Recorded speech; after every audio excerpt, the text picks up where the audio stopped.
Hello दोस्तों, आज मैं आपको जो कहानी सुनाने जा रही हूँ, ये कहानी है दो सोने के बालों वाली परी की।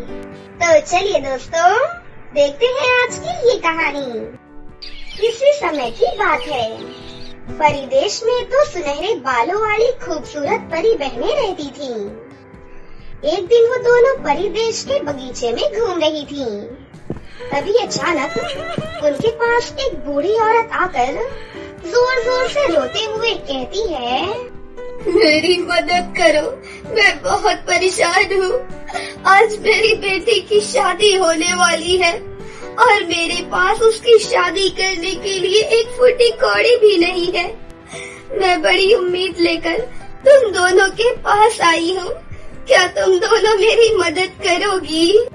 उस बूढ़ी औरत को रोते हुए देख उन दोनों परी बहनों का दिल पिघल जाता है और वो दोनों उसकी मदद के लिए तैयार हो जाती हैं। उसके बाद वो दोनों उस बूढ़ी औरत के साथ उसके घर पर पहुंच जाती हैं। तुम चिंता मत करो, मैं अभी शादी की सारी तैयारियां पूरी कर देती हूँ। उसके बाद वो परी अपनी जादुई छड़ी को घुमाकर उस घर के सामने बहुत ही सुंदर शादी का मंडप प्रकट कर देती है। तुम अपनी बेटी को यहाँ बुलाओ, मैं अपनी जादुई शक्ति से उसे दुल्हन बनाकर उसे ढेर सारे गहने पहना दूंगी। मेरी बेटी घर के अंदर है, आप दोनों अंदर जाकर उसे अच्छे से तैयार कर दीजिए। उसके बाद वो दोनों परी बहनें घर के अंदर चली जाती हैं। लेकिन तभी अचानक उन दोनों के ऊपर एक बड़ा सा पिंजरा गिर जाता है और साथ ही उन दोनों के शरीर रस्सियों से बंध जाते हैं। फिर अगले ही पल वो बुढ़िया एक दुष्ट जादूगरनी के रूप में बदल जाती है। कुछ महीनों पहले तुमने मेरी बेटी को जलाकर मारा था ना, इसीलिए अब तुम दोनों को मारकर मैं अपनी बेटी की मौत का बदला लूंगी। अच्छा, तो तू चंपा जादूगरनी की माँ है। तेरी बेटी बहुत ही दुष्ट और बेरहम जादूगरनी थी। उसने ना जाने कितने इंसानों को मारकर उनकी बलि दी थी। हमने उसे मारकर बहुत अच्छा काम किया है। हमें छोड़ दे, वरना तू भी अपनी बेटी की तरह मारी जाएगी। तुम दोनों चाहे जितना भी जोर लगा लो, लेकिन इस पिंजरे से बाहर नहीं निकल सकती। मैं अभी जंगल में जाकर वहाँ मौजूद सभी जादूगरनियों को यहाँ लेकर आती हूँ। उसके बाद हम सभी जादूगरनियाँ मिलकर तुम दोनों के शरीर के टुकड़े टुकड़े कर कर उसकी बलि दे देंगी। इतना कहकर शर्मीला जादूगरनी वहाँ से चली जाती है। हमें जल्द से जल्द कुछ न कुछ करना होगा। अगर एक बार ढेर सारी जादूगरनियाँ आ गयी, तो फिर हम दोनों नहीं बच पाएंगी। इस तरह वो दोनों परियां पिंजरे से बाहर निकालने की बहुत कोशिश करती हैं, लेकिन उन दोनों के हाथ जादुई रस्सियों से बंधे हुए थे, इसलिए वो दोनों कुछ भी नहीं कर पा रही थीं। थोड़ी देर के बाद अनिका नाम की एक लड़की अपने सर पर लकड़ियों का गट्ठा लेकर उस घर के सामने से गुजरती है। तभी उसे दोनों परियों की आवाजें सुनाई देती हैं। अनिका फौरन से घर के अंदर दाखिल हो जाती है और अपने सामने दोनों परियों को पिंजरे के अंदर कैद देख अनिका की आंखें फटी की फटी रह जाती हैं। सुनो लड़की, एक दुष्ट जादूगरनी ने हमें पिंजरे के अंदर कैद कर दिया है। वो हम दोनों को मारकर हमारी बलि देना चाहती है। तुम जल्दी से हम दोनों को इस पिंजरे से बाहर निकाल दो। और सुनो लड़की, हम दोनों के बाल जादुई हैं। तुम हम दोनों के बालों को काट कर एक चोटी तैयार कर लो। फिर उस चोटी को तुम अपने बालों में जोड़ लो, तो हमारी सारी जादुई शक्तियाँ तुम्हारे शरीर में आ जाएंगी। ये सुनकर अनिका एक छोटी सी कैंची निकाल लेती है और एक एक कर उन दोनों परियों के बालों को काट कर इकट्ठा करने लगती है। फिर अनिका उन दोनों के बालों को जोड़कर एक बड़ी सी चोटी तैयार कर लेती है। इसके बाद वो उस चोटी को अपने बालों में जोड़ लेती है। फिर अगले ही पल अनिका के अंदर बहुत सारी जादुई शक्तियाँ आ जाती हैं। अब मैं तुम दोनों को आसानी से पिंजरे से बाहर निकाल दूंगी। तुम घबराओ मत। इतना कहकर अनीता पिंजरे को तोड़ने के लिए आगे बढ़ती है, लेकिन तभी अचानक शर्मीला जादूगरनी 4 और खतरनाक जादूगरनियों को लेकर वहाँ पर आ जाती है। अरे ये क्या? ये लड़की तो इन परियों को बाहर निकालने की कोशिश कर रही है। सुन लड़की, तूने यहाँ आकर बहुत बड़ी भूल कर दी। अब हम तुझे जिंदा नहीं छोड़ेंगे। चलो सब मिलकर इस लड़की को मार डालो। लेकिन तभी अनीता अपनी चोटी से कुछ बाल तोड़कर शर्मीला और उसके साथ आई सभी जादूगरनियों के ऊपर फेंक देती है। फिर अगले ही पल उन बालों की शक्ति से सभी जादूगरनियों का आकार बहुत छोटा और नाटा हो जाता है। अरे ये लड़की तो हमसे भी बड़ी जादूगरनी निकली। इसने हमारा शरीर छोटा कर दिया। शर्मीला, तूने हमें किस मुसीबत में फंसा दिया। हाँ, तूने बिल्कुल सही कहा। हमें शर्मीला की बातों में नहीं आना चाहिए था। चलो यहाँ से भाग चलो, वरना ये लड़की हमें नहीं छोड़ेगी। लेकिन तभी अनीका शर्मीला के साथ साथ बाकी जादूगरनियों के हाथ पकड़कर उन्हें घर के बाहर मौजूद एक पेड़ पर बांधकर लटका देती है। उसके बाद अनीका वहाँ एक बड़ी सी मशाल प्रकट करके उन सभी जादूगरनियों के शरीर में आग लगा देती है और देखते ही देखते सारी जादूगरनियाँ जलकर राख के ढेर में तब्दील हो जाती हैं। उसके बाद अनीका पिंजरे में कैद दोनों परियों को आजाद कर देती है। तुम्हारी वजह से हम दोनों बहनों की जान बची है, इसीलिए ये जादुई चोटी उपहार के तौर पर तुम अपने पास रखो, क्योंकि हमारे बाल कुछ ही दिनों में फिर से उग जाएंगे।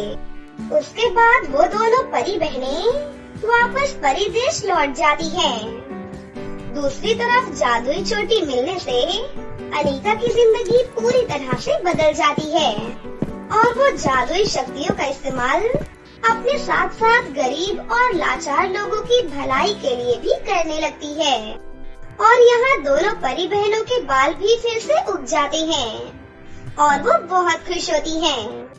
इधर अनीका बहुत ही अमीर हो जाती है और अपना जीवन खुशी से जीने लगती है।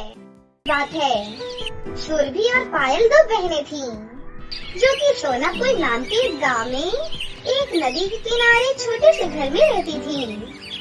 उन दोनों के माता पिता का कुछ वर्षों पहले ही देहांत हो गया था, इसलिए दोनों बहनें एक साथ उस घर में अकेले ही रहा करती थीं।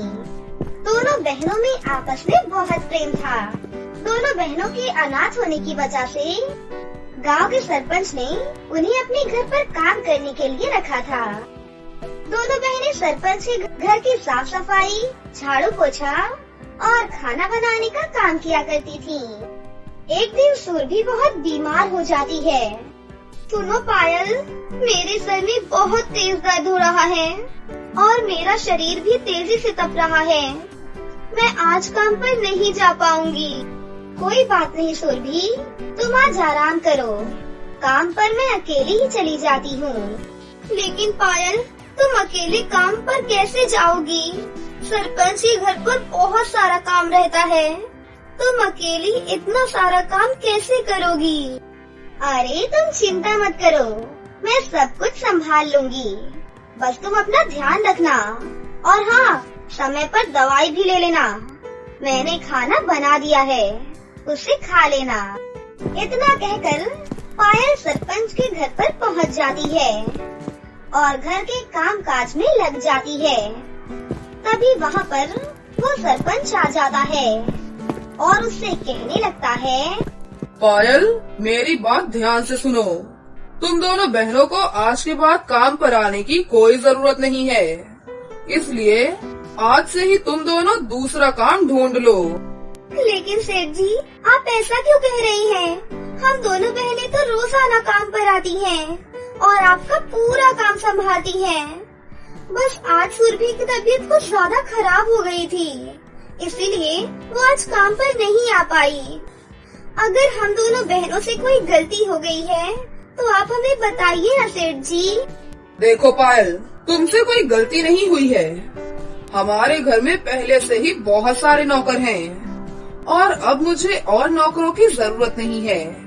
इसीलिए तुम दोनों बहनें यहाँ से काम छोड़कर जा सकती हो। अब समझ में आया कुछ? सेठ जी, अगर आप इस तरह यूँ अचानक से हमें काम से निकाल देंगे तो हम क्या करेंगे?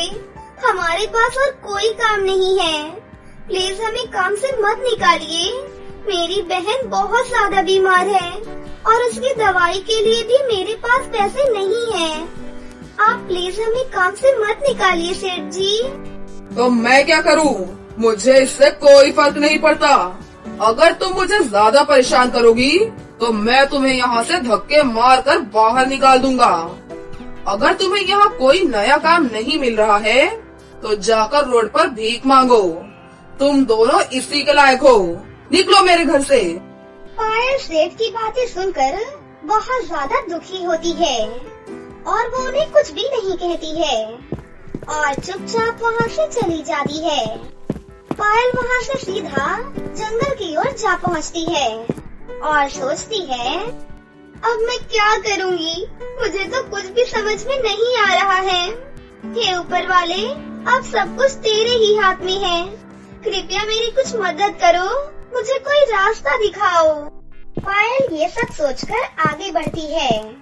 तभी पायल को सामने एक बिल्ली बैठी हुई दिखाई देती है। ये देखकर पायल उसके पास जाती है तो वो देखती है कि वो बिल्ली बहुत ही ज्यादा जख्मी है। ये देखकर पायल को बहुत दुख होता है। उसके बाद पायल वहीं जंगल से कुछ जड़ी बूटी लेकर उन्हें पत्थर से पीसने लगती है और उसे पीसने के बाद उस जड़ी बूटी को उसके जख्मों पर लगा देती है। थोड़ी ही देर में वो बिल्ली खड़ी हो जाती है और यहाँ वहाँ चलने लगती है। ये देखकर पायल बहुत खुश होती है और तभी वो बिल्ली अपने असली परी रूप में आ जाती है और उससे बोलती है, बेटा, मैं तुम्हारी परीक्षा ले रही थी और तुम अपनी परीक्षा में सफल रही। तुम एक बहुत ही अच्छी और नेक दिल की लड़की हो। बताओ बेटा, तुम इतनी परेशान क्यों हो? उसके बाद पायल परी को अपनी सारी बात बताती है। तुम चिंता मत करो बेटा, मैं तुम्हारी मदद करूंगी। उसके बाद परी पायल को अपने जादू से सोने चांदी की जादुई नेकलेस की नदी के पास लेकर जाती है और फिर परी उस नदी से जादुई सोने चांदी के नेकलेस निकालती है और वो नेकलेस पायल को दे देती है। बेटी, ये जादुई सोने चांदी के नेकलेस की नदी है। तुम इन नेकलेस से जो भी मांगोगी ये तुम्हारी सारी इच्छा पूरी करेंगे। अब तुम्हें किसी के भी सामने गिड़गिड़ाने की कोई जरूरत नहीं है। अब मैं चलती हूँ। और इतना कहकर परी वहाँ से चली जाती है। पायल वो जादुई सोने चांदी की नेकलेस लेकर बहुत ही ज्यादा खुश होती है। पायल अपने घर पर वापस आ जाती है। पायल घर पहुंचकर सुरभि को सारी बातें बताती है। क्या? ये कैसे हो सकता है? मैं नहीं मानती। एक काम करो, तुम इस जादुई सोने चांदी की नेकलेस से कुछ पैसे मांगो जिससे कि मेरा इलाज हो सके। ठीक है, तुम रुको। हे जादुई सोने चांदी की नेकलेस, मुझे इतने पैसे दो कि जिससे मेरी बहन का इलाज हो सके और ये बिल्कुल स्वस्थ हो जाए। पायल के इतना बोलते ही वहाँ पर खूब सारा पैसा प्रकट हो जाता है, जिसे देखकर दोनों बहनें बहुत खुश होती हैं। पायल सुरभि को हॉस्पिटल में एडमिट कर देती है। डॉक्टर सुरभि का इलाज करने लगते हैं और कुछ ही दिनों में सुरभि पूरी तरह से स्वस्थ हो जाती है। सुरभि के ठीक हो जाने के बाद दोनों बहनें अपने घर वापस चली जाती हैं और उन जादुई सोने चांदी के नेकलेस से अपने रहने के लिए एक बड़ा सा घर मांगती हैं। उनके इतना कहते ही उनका छोटा सा घर एक महल जैसे घर में बदल जाता है और वो दोनों बहनें बहुत ही अमीर हो जाती हैं और वो कभी भी उन जादुई सोने चांदी की नेकलेस से अपनी मनपसंद की चीजें मांग लिया करती थीं। और अब दोनों बहनें हंसी खुशी से जादुई सोने चांदी के नेकलेस के साथ अपनी जिंदगी जीने लगती हैं। तो दोस्तों, कैसी लगी आपको हमारी ये कहानी?